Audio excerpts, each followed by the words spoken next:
Pray. Bow your heads, please. Dear God, thank you for this day. I thank you that it is almost over. And I pray that you'll just help us to get as much from this class as possible. Amen. Amen. Thank you. Okay. If you don't have it out already, please get your test out and let's go through the Module 14 test. And so, Jason, why don't you start us, please tell us what vegetative organs are. The vegetative organs are like the leaves, stems, and roots. Very good. Leaves, stems, and roots, or you could have said the organs that have nothing to do with reproduction. Okay, John, how about reproductive plant organs, please? The flowers and all the stuff that is solely for reproduction. Good. So you could have put fruit, flowers, and seeds, or you could have put those things that are involved in the reproduction of the plant. I said the structures that are involved in reproduction. Okay, we'll take that. All right, let's see. Katie, undifferentiated cells, please. Cells that have no specific function. Yet. Okay, good. They don't have any specific function yet. So they haven't decided who they're going to be when they grow up. Okay. What? That's just what I wrote. Did you? That's cool. That'll work. Okay, phloem, please. Carries the nutrients and sugars out of the plant. Out of the plant. Oh, up the plant. Well, it's xylem and phloem. You're probably talking about carrying it out of the leaves. So the xylem's up, the phloem's down. So you should have said something about the structures that carry the fluids down in the plant. Or if you could have said that something about the leaves going to every place else. Okay? You didn't have to say organics or anything like that, but, you know. All right, how about deciduous? It means that the plant loses their leaves in the winter. Good. It's a plant that loses its leaves once a year. Okay. If you would just do 2A for us, there's 3 answers. Okay, I don't have like the test. Oh, that's okay. Just give me what 3 answers you have for 2A. Okay, I did chordate and then serrate and palmate. Good. Chordate. No, just that one's fine. Chordate, serrate, and palmate. Okay? And there are 3 different answers. All right, so Ryan, how about B? What did you put? Deltoid, dentate, and palmate. Good. Deltoid, dentate, palmate. Yes, sir? I knew it was deltoid, but I just remembered the delta part, so I just wrote delta. That's fine. That's fine. DJ? Okay, I put linear, entire, and parallel. Good. Linear, entire, and parallel. Thank you. Needle-like. Oh, no. No, you had to have one of these. And then Josh, how about D? Gingulate, pinnate, and oval. Actually, this one was elliptical. That one was elliptical because oval wouldn't have narrowed at the end. And they're saying that it's narrowed at the end. So elliptical, undulate, and pinnate. Now, each of those answers individually, so you have A, you have 2 points for the first part, 2 points for the second part, 2 points for the third part. B, 2 points, 2 points, 2 points. C, 2 points, 2 points, 2 points. Does everybody understand? So each of those totally would be worth 6 points. Okay, A's worth 6 points, B's worth 6 points, C's worth 6 points, D's worth 6 points. And each individual answer is worth 2 points. The other answers on the test are going to be worth 5 points each. Okay, all of the vocabulary, etc.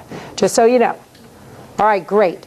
And so it's Zach's turn. Zach, would you read number 3 for us, please, sir? Yeah. What function did the guard cells perform in the open the stomata? Good. They open and close the stomata. Thank you very much. And Carrie, number 4, please. A leaf has a spongy mesophyll on top. Which side of the leaf, top and bottom, will be the lighter shade of green? And I put the top. Yes, in this case, it would be the top. Wherever the spongy mesophyll is, that's where the lighter color will be. Thank you. Michaela? What structure in the deciduous tree causes the leaves to die and fall off in the autumn? The abscission layer. Good. The abscission layer. Thank you very much. Jonathan? What are the anthocyanins and what do they do to a leaf's color? They are pigments and they add colors like pink and purple to the plant. That's good. I like it. We see a lot of pink and purple plants. Anyway, purple actually we do. All you had to say there is that these were pigments. And the second thing you needed to say was something about colors. They're usually colors other than green. You did not have to name the colors, but you needed to say they were pigments and that they had colors other than green. You could have named some colors or not. You could have mentioned that they had to do with pH or not. That really doesn't matter so much. Michael? I said pH colors That's fine. You were talking about, to green, but that's. yeah. Well, no, you put that it's pigments. I said pH colors and then. Well, you got half then. So take off half. Yes, I said group of pigments that change the leaf color. that's fine. Do you say something like that too? I didn't. I just said there's something in the leaf that changes the color. Okay, so give yourself half. Okay, because he had 2 questions there, didn't he? All right. Okay, let's see. So we are on number 5, and we're back 7. Thank you, Isaac. Help me out here. In which region of a root do you find undifferentiated cells? In the meristematic region? Very good. Thank you. Meristematic region. Number 8, please. Josh? Thanks. Some of my tests were. Okay. Well, he could, yeah. There you go.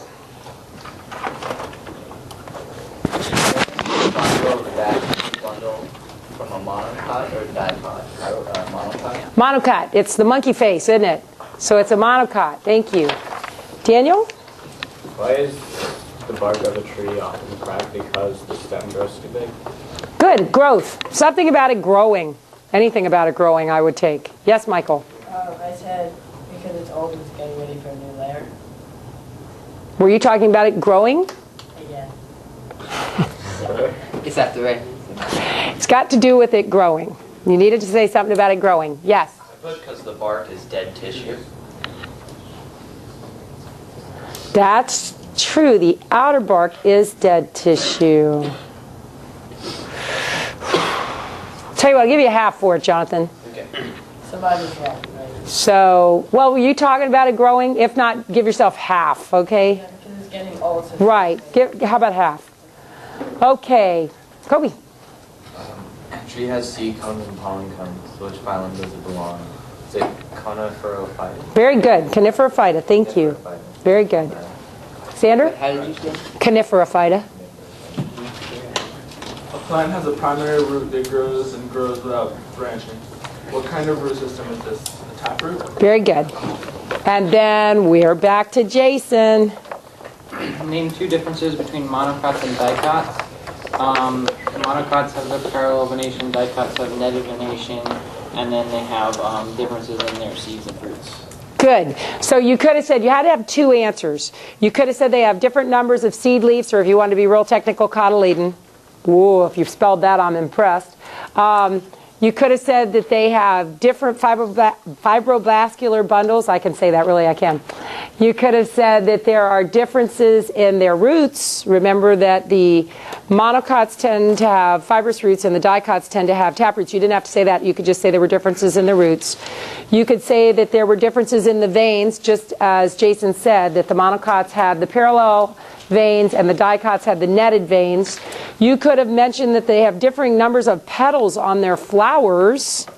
So you needed to have 2 different answers. Yes? I said that monocots have bark and then the dicots don't. Is that? Actually, the book would have said the opposite. Okay. So you're going to have to lose that one. But that one's only worth, the whole question's worth 5 points. So if you lost, now I'm going to say right now, I'm scoring this differently than what he did. And it's actually in your benefit that I'm scoring it the way I am, because he would have taken off 4 points for that, and my way you're losing 2.5 points. Okay?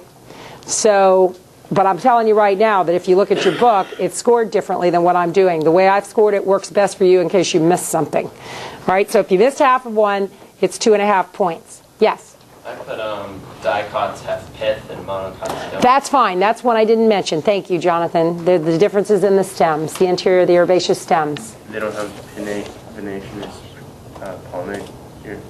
I said they had pinnate venation instead of pollinate. Right. It's actually, I'll give you yeah, and it's actually, did you put that the monocot, see the monocot has parallel venation. Yeah. And the dicot has either pinnate or palmate. Oh. Okay? Right. So I'll tell you what, take off 1 point, because you said the venation, you just had it wrong. Okay. So take off 1 point, all right? Yes? You had 2 half points as well. Then you miss 5 points. Okay? All right. So, one more test to go. Let's go ahead and open up to Module 15.